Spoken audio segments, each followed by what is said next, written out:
வணக்கம் மாணவர்களே. இந்த வீடியோவில் 8ஆம் வகுப்பு கணிதம் அலகு 7 தகவல் செயலாக்கம். இதில் பயிற்சி 7ல் 1ல் 7வது கணக்கு பார்க்க போகிறோம். என்ன கொடுத்துருக்காங்க பாருங்க. ஒரு தேர்வில் வழங்கப்பட்ட வினாத்தாளில் ஒவ்வொரு பிரிவிலும் 5 வினாக்கள் வீதம் 3 பிரிவுகள் உள்ளது. பிரிவுகள் எத்தனை? 3. ஒவ்வொரு பிரிவிலும் எத்தனை வினாக்கள்? 5 வினாக்கள். சரியா? மாணவர்கள் ஒவ்வொரு பிரிவில் உள்ள அனைத்து வினாக்களுக்கும் பதிலளிக்க வேண்டும். அவர்களுக்கு எத்தனை விதமான வழிகள் உள்ளது பாருங்க. 3 பிரிவு, ஒவ்வொரு பிரிவில் 5 வினாக்கள் இருக்கு. மொத்தம் எத்தனை வினாக்கள்? 15 வினாக்கள். அப்போ 15 வினாக்களுக்கு அவங்க விடையளிச்சு ஆகணும். அப்போ எத்தனை வழிகள்? 15 வழிகள். அவ்வளோதான், முடிஞ்சு போச்சு கணக்கு. சரியா? இப்போ பாருங்க, பிரிவுகளின் எண்ணிக்கை. அப்போ கொஞ்சம் தனித்தனியாக எடுத்தல் தான் நல்லா இருக்கும். எத்தனை பிரிவுகள் இருக்கு? 3 பிரிவுகள். ஒவ்வொரு பிரிவிலும் உள்ள வினாக்களின் எண்ணிக்கை எத்தனை? 5.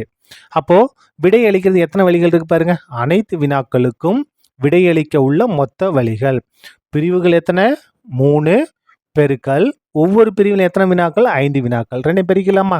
அப்போ 3 15 வழிகள் இருக்கு. இதான் என்னது? அந்த வினாக்களுக்கு விடையளிக்க தேவையான மொத்த வழிகளின் எண்ணிக்கை. சரியா? அவ்வளவுதான். இந்த கணக்கு முடிந்தது. நன்றி.